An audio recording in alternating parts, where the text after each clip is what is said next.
the pinnacle of luxury sports sedan, and the benchmark everyone uses to compare to in this class, the BMW 3 Series. And it's a very, very hard car to beat.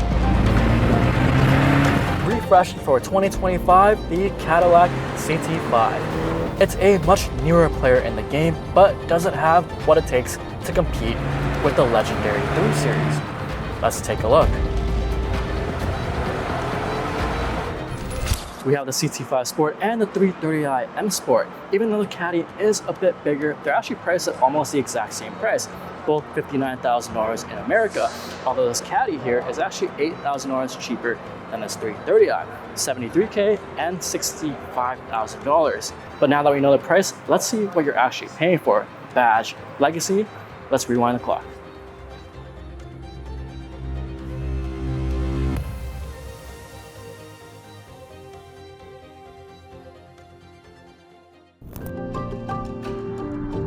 The BMW 3 Series didn't just enter the sports sedan game, it created it. Since 1975, it's been the benchmark. Rear-wheel drive, sharp steering, balanced chassis, and it taught the world what a proper driving sedan should feel like. Over the decades, it evolved from raw and analog to refined and tech-savvy, but the DNA stayed consistent. A car for people who love to drive. The Cadillac CT5 comes from a very different path. This isn't Cadillac's first attempt. It's the spiritual successor to the CTS, a car that shocked the world when it beat the BMW 5 Series in comparison tests back in the early 2000s. Before that, Caddy was making big, floaty land yachts, but the CTS and now the CT5 have flipped the script. Rear-wheel drive platform, sharp chassis tuning, and actual performance cred. And where BMW leaned into tech, luxury, and refinement over time, Cadillac doubled down on dynamics. You won't see a CT5 in every business parking lot, but take one through a back road and it'll surprise you. So really, this isn't just a rivalry, it is a redemption arc. The CT5 isn't just trying to be a BMW, trying to beat it at its own game. Sure, they've both got history, but let's be honest, no one buys a car to respect the legacy or whatnot, you buy it to drive it.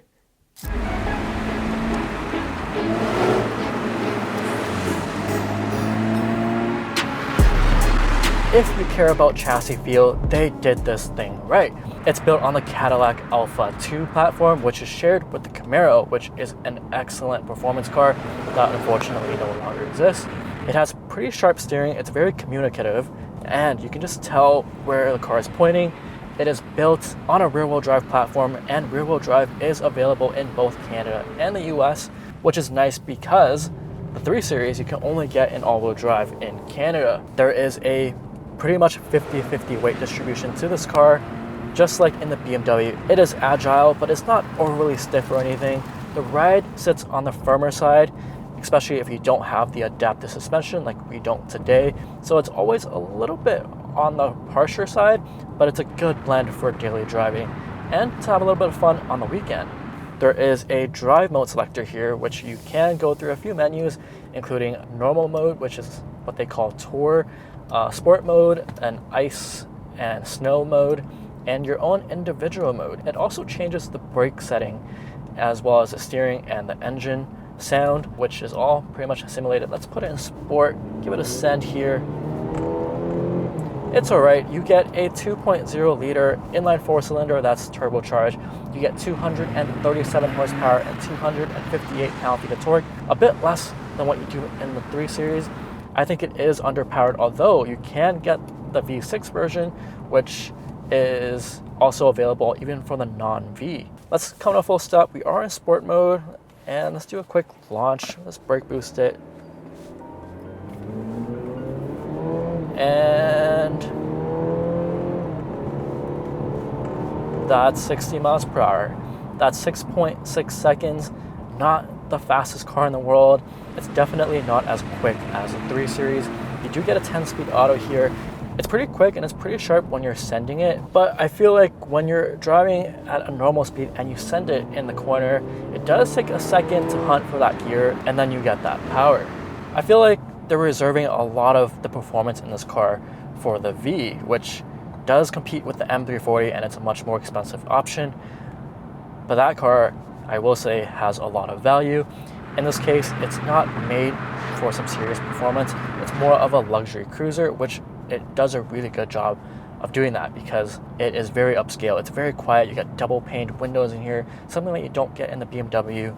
You also get Super Cruise, which you can activate with this button. This green light here just comes on, and it's a hands-free system, so you don't have to touch anything. There's a camera here that will monitor your eyes, so it makes sure that you're paying attention to the road. There's also automatic lane changes, so you just tap the signal, it'll look for an opening, and then it will automatically change lanes. It's one of the better systems out there. It'll also pass cars if it's going to slow in front of you automatically, which the BMW does not do, so it's a really good self-driving feature.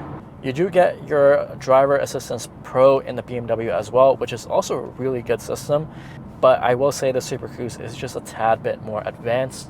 I think for day-to-day commutes, the Cadillac definitely shines because it is a great place to be in. You also get massage seats in here, which is a killer option, especially for this low price point.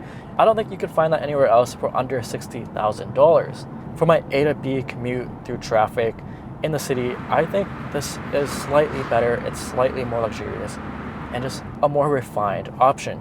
And it's just a little bit nicer to spend time in. It's just not as exciting as the 3 Series.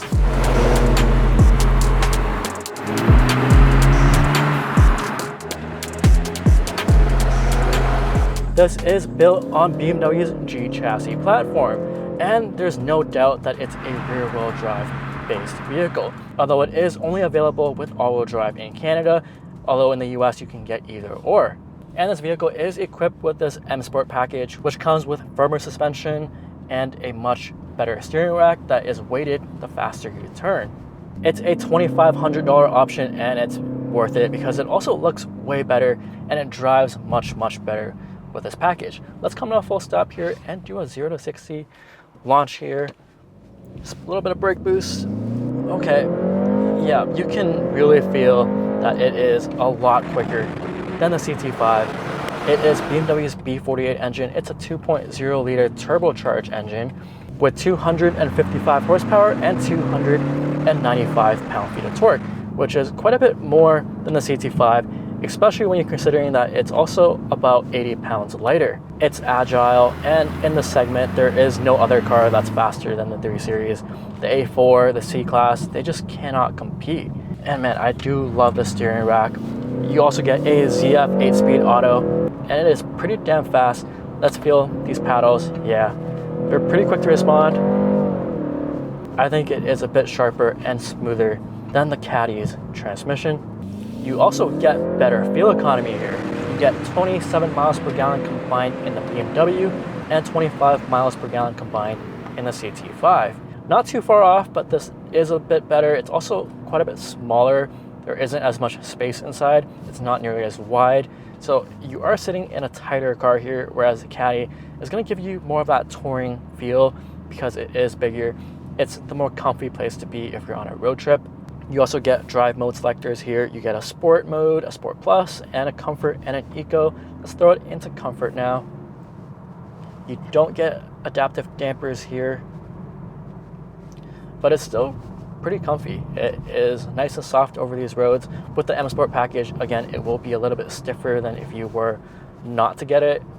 I think over a rough surface like this, it's just on par with the Caddy.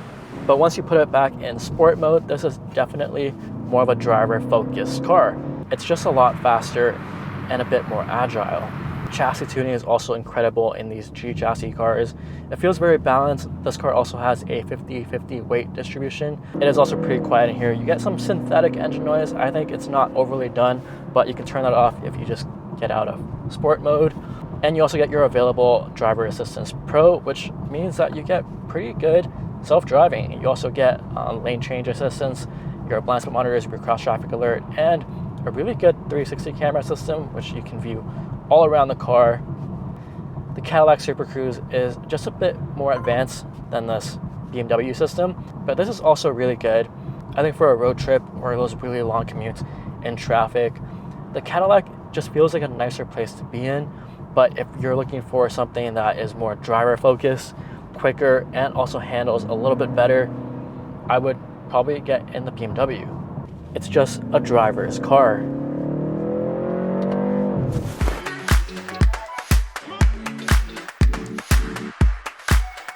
When it comes to styling, these two couldn't be more different. One walks into the room and owns it. The other quietly sips espresso and judges your tire wear. The Cadillac CT5 Sport is long, low, and loud in the very best way.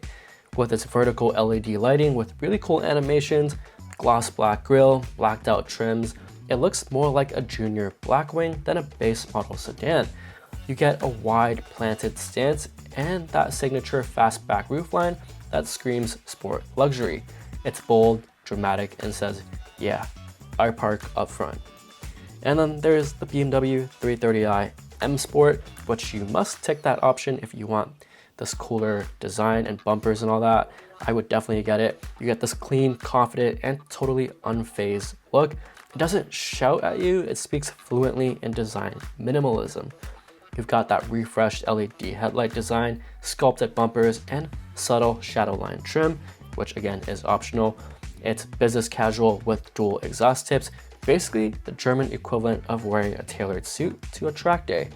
In terms of size, the Cadillac is bigger in every way, longer, wider, and sitting on a stretched wheelbase. It looks executive and bold. The 330, it's shorter and more compact, but it's subtle and sharp.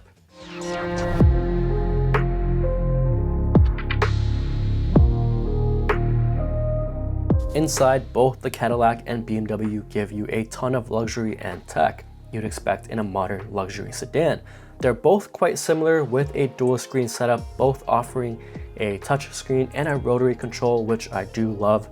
The BMW system is more modern with cooler graphics and more customizability, while Cadillac is more straightforward and simple to use.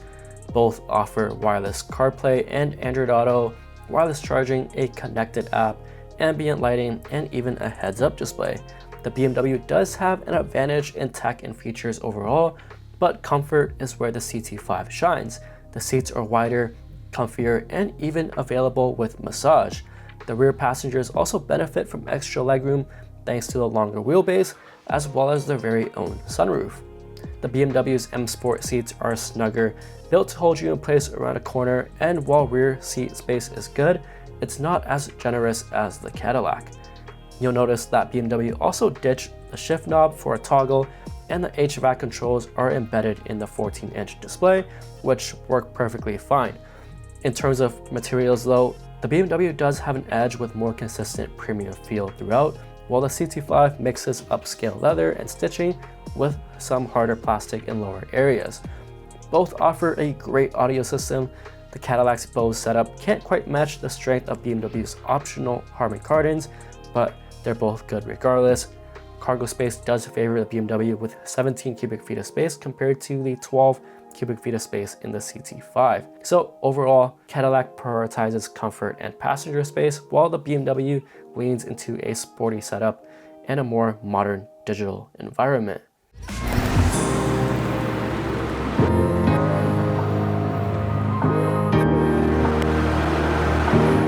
Alright, so we've got two sports sedans here. They're both trying to be your daily commuter car and your weekend fling. The BMW 330i is the overachiever here.